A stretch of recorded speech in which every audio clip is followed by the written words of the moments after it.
less than a year, the Winnipeg Symphony Orchestra departs on their first ever tour of Europe. To learn more about the May 2020 Netherlands trip, I'm joined by Maestro Daniel Raiskin.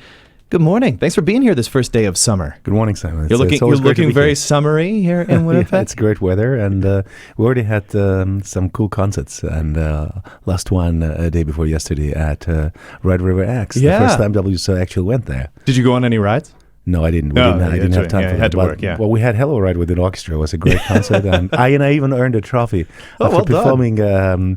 Main theme from Jurassic Park. I got a huge green dinosaur from a member of the audience. That was really heartwarming. I never had a green dinosaur. Now I have one. Yeah, you can add it to the resume. Green yeah. dinosaur and winner. Proud owner of a large green dinosaur.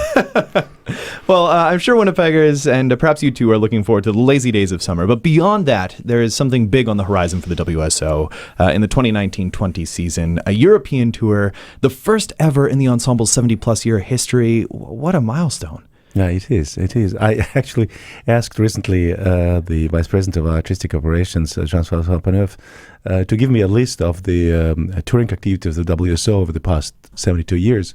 And the list was very short. 2 trips to Carnegie Hall in 1979 and 2014, and 1 trip to Minneapolis. And I thought, we have to do something about that. And we're actually doing, because, like everyone is proud to talk about Winnipeg Symphony as a really well-kept secret. And I think, maybe it's time we should call time on keeping it a secret and actually amaze people who know about the orchestra but never heard it on the other side of ocean.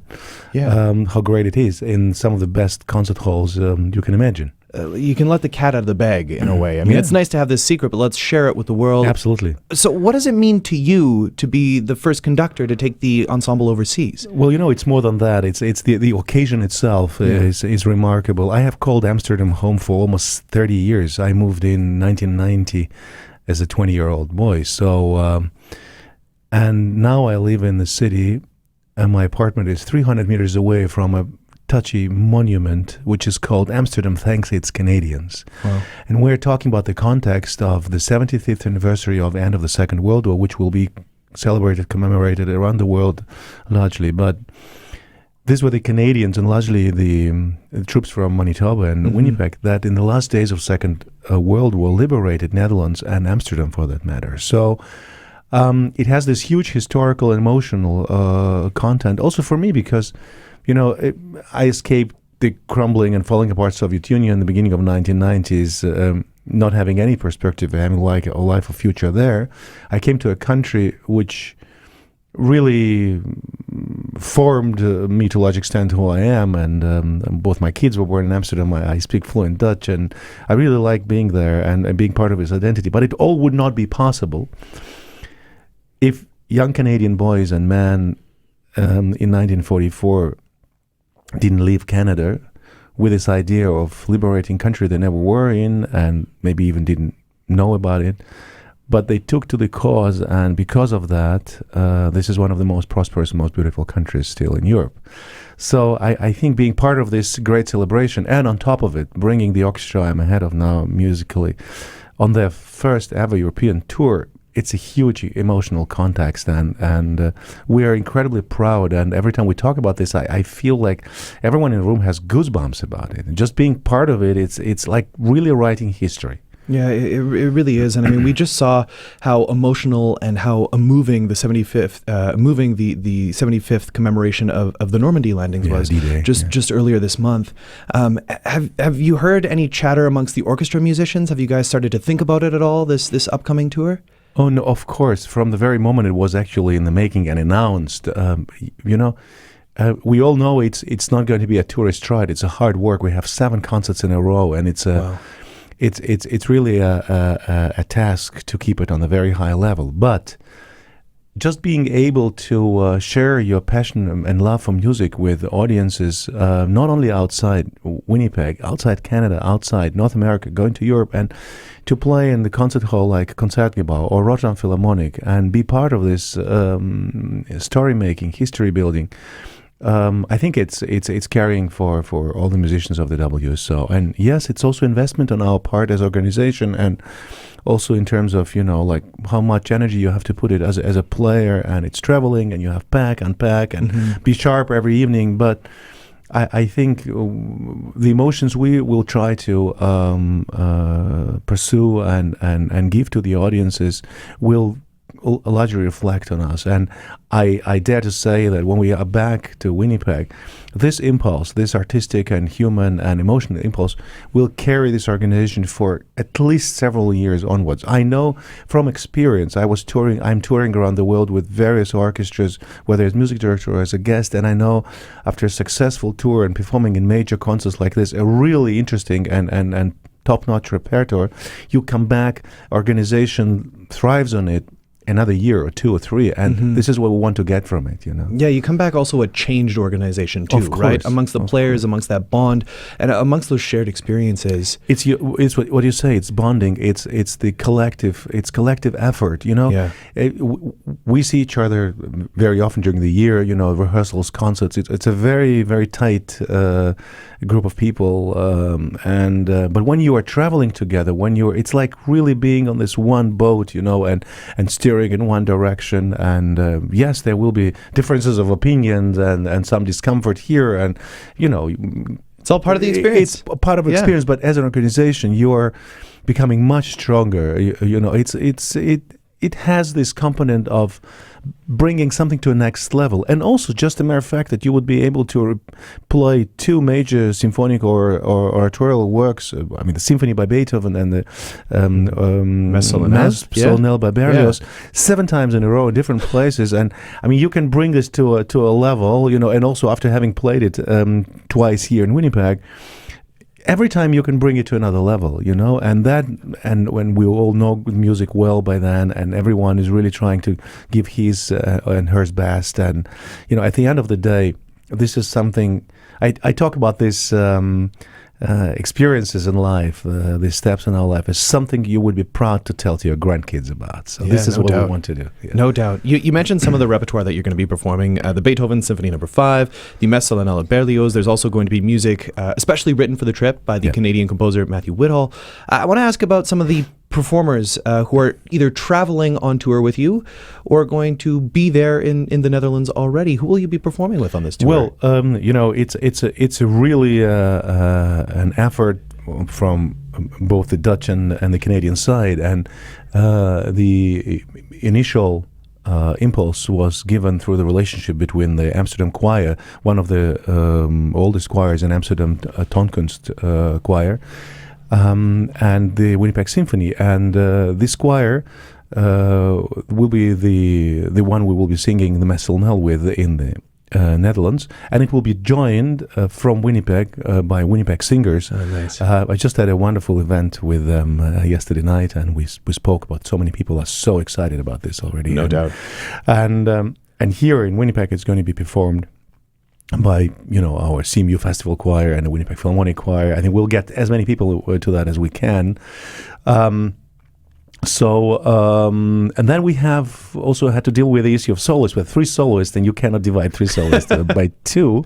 So we had to choose whether to have 2 Canadian, 1 Dutch, or 1 Dutch, 1 Canadian, 2 Dutch singers. And then it all came down to voices available, and you look for specific voices that really fit the profile. So now we have 2 brilliant Dutch soloists, Henk Neven and Renate Arends, who are very, very well known in the Netherlands. And I think it's also a matter of recognition, and people recognize the names, sing as they like and know. And we have a brilliant young Canadian tenor, Andrew Hudge. And he himself has recently won golden medal at one of the most important vocal competitions in Europe, which is in the Netherlands, in 's-Hertogenbosch. And by the way, as an orchestra member in the 90s in the Netherlands, I used to, as a principal violist of the orchestra, I used to accompany during this competition. No way. I remember so well, and I still keep relationship with some of the singers that won this competition, and later I have conducted them, as partners on stage. So it's some things are coming together that you would not imagine before, but it's something, a sign from above that it's meant to be. Yeah. And this is really very, very touching. And now also I developed a very close friendship with one of the most illustrious contemporary Dutch writers, novelist, Jan Brokken. His books are very, very loved in Netherlands and also translated to many languages in Europe. And he himself stepped forward with an idea to write an essay about this whole event and the history of Netherlands liberation by the Canadians, and volunteered actually to give a reading, a presentation before each concert in all the 7 cities. And I think this is going to be great, because even people who don't much have in common with classical music or with this event, but through his persona, they will be drawn to the event. So we are looking at something that will, expand the boundaries of a normal, like concert or concert tour. It's about so many more experiences. No kidding. I mean, it sounds like a full circle moment for you as a conductor, but also for the orchestra moving forward. It is, like you said, letting the secret of Manitoba spread beyond our usual borders, and to make those connections. And it sounds like such a joint concert. It really is both sides working together to produce what should be a most memorable tour. Absolutely.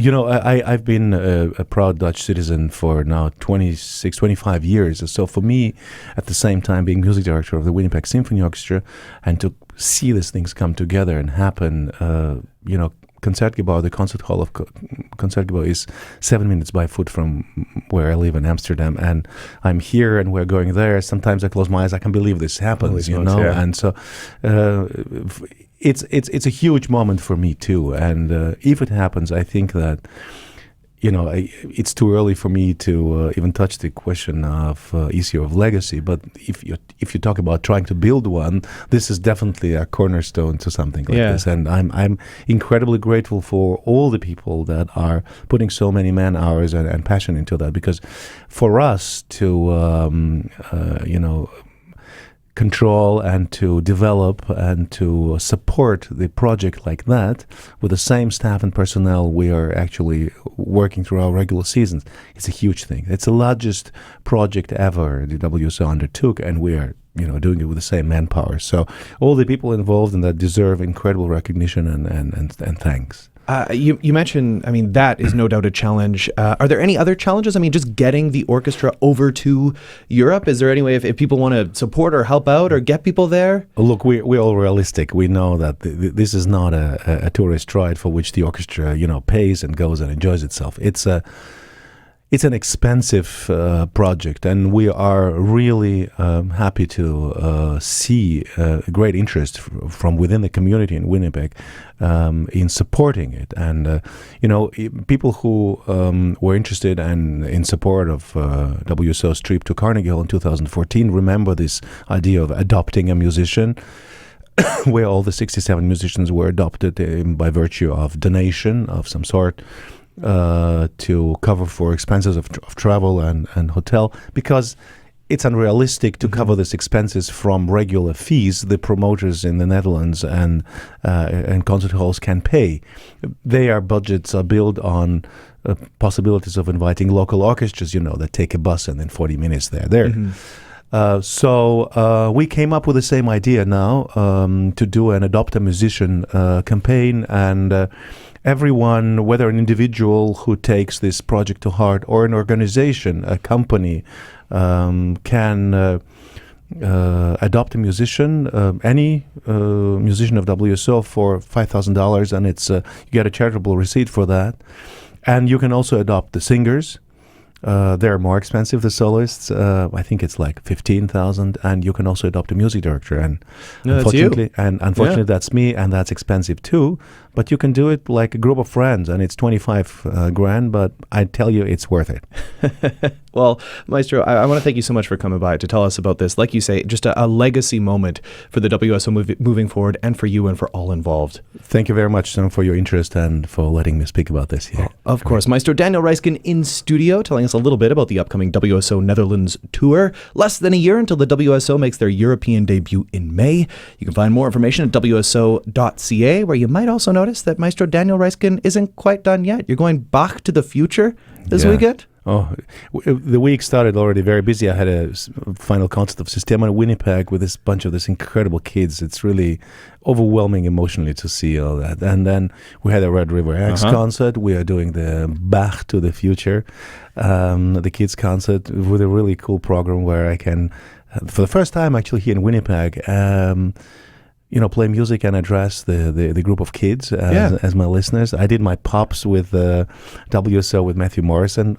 I did this stuff before many times, but everything is first time here in Winnipeg. And so I'm learning now a new demographic and how to deal with them during the kid concert. And we have a fantastic community celebration concert with some of the great local talent too coming up. Oh, man. The season's not quite done yet. Not at all. And we are doing the lyric scene in Cinnabon Park, and we're going to Kenora. And of course, and I cannot wait to do that, in front how many thousands? 20, 25,000 Canada Day at the Forks. Yeah, it's going to be fun. It's going to be real fun. So lots to look forward to still. Absolutely. And great to see you as always. Thank you.